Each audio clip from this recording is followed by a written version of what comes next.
नमस्कार, आदाब, सत श्री अकाल। स्वागत है आप सभी का आपके अपने चैनल बीएसए ट्रिकी क्लासेस में। दोस्तों, आज की इस और लेटेस्ट अपडेट में बात करेंगे आज के मुख्य समाचार में। सबसे पहले बात करेंगे 20 अप्रैल 2020 की हेडलाइंस की। तो आज हम लोग यहाँ पर क्या क्या डिस्कस करने वाले हैं। सबसे पहले बात करेंगे रेलवे में एनटीपीसी परीक्षा की तैयारी को लेकर। दूसरी आज की अपडेट है दोस्तों, एजेंसी की नियुक्ति प्रक्रिया फिर से शुरू होगी। और हम बात करेंगे यहाँ पर यूपी बोर्ड परीक्षा के बारे में, और इसके अलावा बात करेंगे यूपीपीएससी में संशोधित परीक्षा कैलेंडर 3 मई के बाद होगा जारी। तो क्या है इन सब के बारे में अपडेट, आइए जानते हैं। इससे पहले मैं आपको बता दूं, अगर आपको हमारी अपडेट अच्छी लगती हैं तो वीडियो को लाइक और शेयर जरूर क्या कीजिए। और बाकी मैं देखता हूं कि लगातार हमारे जो भी स्टूडेंट्स उनके कमेंट आते रहते हैं कि सर डीआरडीओ का पेपर कब होगा, और भी कई सारे आते हैं दिल्ली पुलिस का एग्ज़ाम कब होगा। देखिए, यूपीएसआई का एग्ज़ाम कब होगा, आप लोग परेशान मत होइए, क्योंकि जब भी आपके एग्ज़ाम से रिलेटेड इतनी छोटी सी भी कोई अपडेट आएगी ना, तो मैं सबसे पहले आपको उससे अवगत कराऊंगा, इन्फॉर्म करूंगा। आपको सिर्फ अपने प्रिपरेशन पर ध्यान रखना है। आपका एग्ज़ाम कब होगा, कब नहीं होगा, क्या नहीं होगा, इसकी जानकारी हम आप तक पहुंचाएंगे। आपका केवल फोकस पढ़ाई पर होना चाहिए, ना कि पेपर कब होगा इस पर। जब भी होगा हम आपको इन्फॉर्म करेंगे। बस आप लोग अपनी तैयारी करते रहिए, बाकी मैं जो तैयारी करवा रहा हूँ आपको उसको देखते रहिए। तो चलिए दोस्तों शुरू करते हैं। सबसे पहले बात करेंगे रेलवे एनटीपीसी की।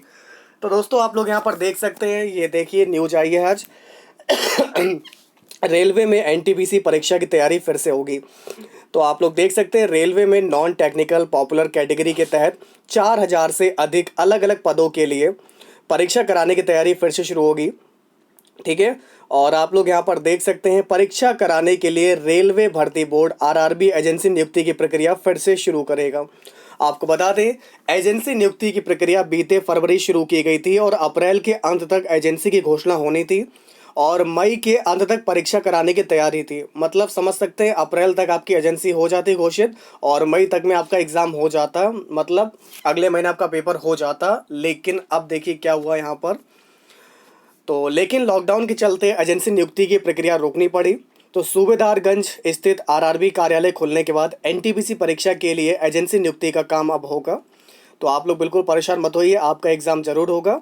और रेलवे भर्ती बोर्ड ने पिछले साल मार्च में इस परीक्षा के लिए फॉर्म भरवाए थे। 1 साल से ज़्यादा इस फॉर्म को आए हुए हो गया है, लेकिन हमारे देश के छात्र काफ़ी परेशानी में हैं कि वो तैयारी सालों से कर रहे हैं। बहुत लोगों ने बहुत बहुत रुपए लगा के कोचिंग करते रहे हैं, लगातार पढ़ते रहे हैं, दिन रात एक कर दिया, लेकिन एग्ज़ाम ना होने के कारण हमारे जितने भी स्टूडेंट्स हैं सब हताश हैं, बिल्कुल परेशान हैं कि सर एग्ज़ाम होगा कि नहीं होगा, क्या होगा। तो आपको परेशान नहीं होना है, आपका एग्ज़ाम हो जाएगा। ओके। और रेलवे भर्ती बोर्ड ने जैसे कि पिछले जो है मार्च में फॉर्म जो है निकाले थे, और देश भर में 25,000 से गैर तकनीकी पदों के लिए 1,25,00,000 से अधिक अभ्यर्थियों ने आवेदन भी किया है। तो फिलहाल जो भी अपडेट आएगी मैं आपको इन्फॉर्म करूंगा, इसलिए आप लोग तैयारी करते रहिए, बिल्कुल हताश मत होइए। अब बात करेंगे दोस्तों यूपी बोर्ड की। चलिए इसको देखिए। वर्चुअल कक्षाओं के संचालन पर भी आपत्ति बताया अव्यावहारिक। यूपी बोर्ड परीक्षाओं की कॉपियों के मूल्यांकन कार्य में विरोध। क्या विरोध है, आइए जानते हैं।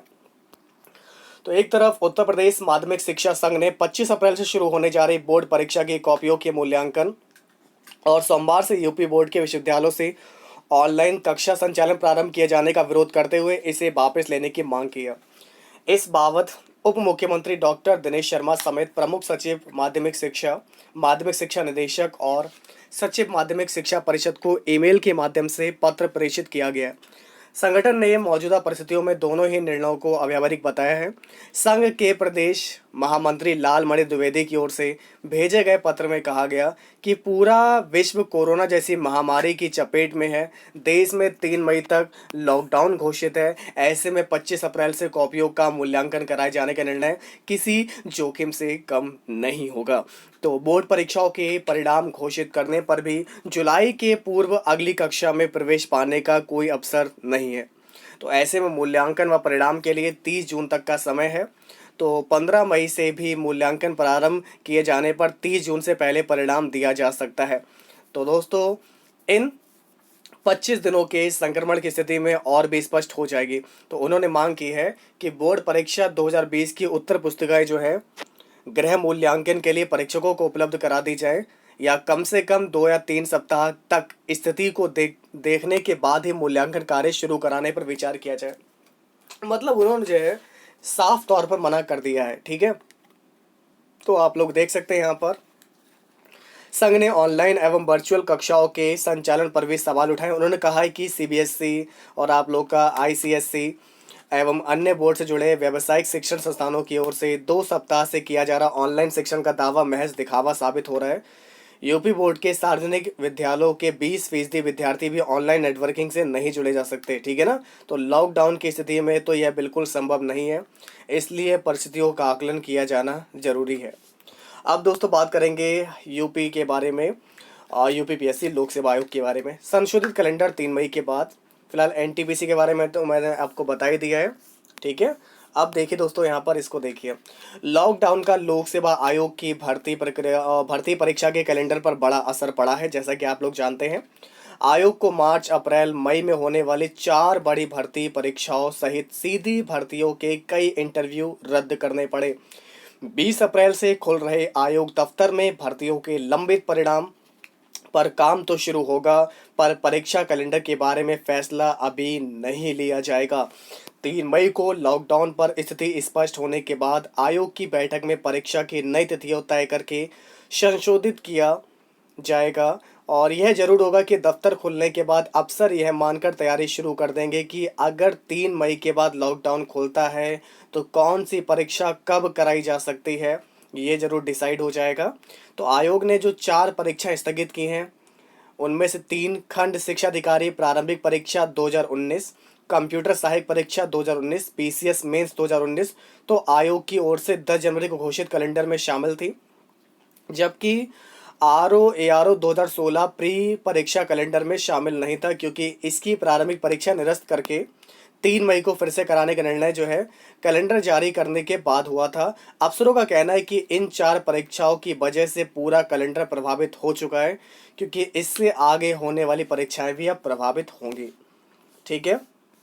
और अगली दोस्तों अपडेट आज की यह है कि अब जो है पाठ्य पुस्तक में कोरोना शामिल करने पर विचार। तो दोस्तों आप लोग यहाँ पर देख सकते हैं एनसीईआरटी की तैयारी।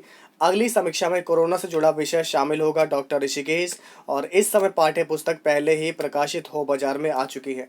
चलिए आपको बताते हैं। एनसीईआरटी यानी कि दोस्तों यहाँ से राष्ट्रीय शैक्षिक अनुसंधान और प्रशिक्षण परिषद अगली पाठ्यक्रम समीक्षा में कोरोना वायरस और इससे जुड़ी विषयों को पाठ्यक्रम में शामिल करने पर विचार कर रही है। और एनसीईआरटी के निदेशक डॉक्टर ऋषिकेश सेनापति ने जानकारी दी। उन्होंने कहा कि ये कोरोना वायरस संक्रमण राष्ट्रीय और अंतर्राष्ट्रीय मुद्दा बन गया है, इसको लेकर सभी चिंतित हैं। ऐसे में अगली पाठ्यक्रम समीक्षा में कोरोना वायरस एवं इससे जुड़े विषयों को शामिल करने पर जरूर विचार होगा। उन्होंने कहा है कि इस समय पाठ्य पुस्तकें प्रकाशित हो चुकी है और बाजार में भी आ गई है। ऐसे में नई पाठ्य पुस्तक तैयार करते समय और समीक्षा के दौरान इसे कोरोना जोड़ने पर निश्चित तौर पर विचार किया जाएगा। अगली अपडेट दोस्तों हम बात करेंगे बीटेक और एमटेक के बारे में। तो दोस्तों कोरोना का असर जो है बीटेक एमटेक के प्लेसमेंट पर भी पड़ा है। ओके, हिंदुस्तान से न्यूज आ रही है, तो आप लोग को दोस्तों बता दें यहाँ से अनिकेत यादव। कोरोना वायरस का असर चौतरफा दिखाई देने लगा है। वैश्विक मंदी की खबरों के बीच अब बीटेक और एमटेक कर रहे युवाओं के कैरियर पर भी कोरोना की मार पड़ रही है। देश के नामी गिरामी तकनीकी संस्थानों में शुमार MNNIT में पहले जहां कैंपस छोड़ने से पहले यहाँ के छात्रों के हाथों में नौकरियां होती थीं, वहां आज 30% छात्र अपने भविष्य को लेकर चिंतित हैं। तो MNNIT के शैक्षिक सत्र 19-20 में 7वें सेमेस्टर में बीटेक छात्रों के प्लेसमेंट की रफ्तार कम है। संस्थान में अब तक देश विदेश के 80 से अधिक कंपनियां प्लेसमेंट के लिए आ चुकी हैं। इनमें से अब तक सिर्फ 70% छात्रों को नौकरी मिली है, यानी कि बीटेक 7वें सेमेस्टर की परीक्षा दे चुके करीब 778 छात्र छात्राओं ने प्लेसमेंट के लिए रजिस्ट्रेशन करवाया है। इसमें अब तक सिर्फ 540 विद्यार्थियों को ही नौकरी मिल पाई है और फरवरी के अंतिम सप्ताह से ही कैंपस इंटरव्यू ठप है। फिलहाल जो भी अपडेट होगी समय समय पर आपको मिलती रहेगी। तो मैं तो सिर्फ आप लोगों से दोस्तों यहाँ पर इतना ही कहना चाहूँगा, क्योंकि जैसे ही सारी स्थितियाँ सामान्य आएंगी आप लोग के एग्ज़ाम पहले करवाए जाएंगे।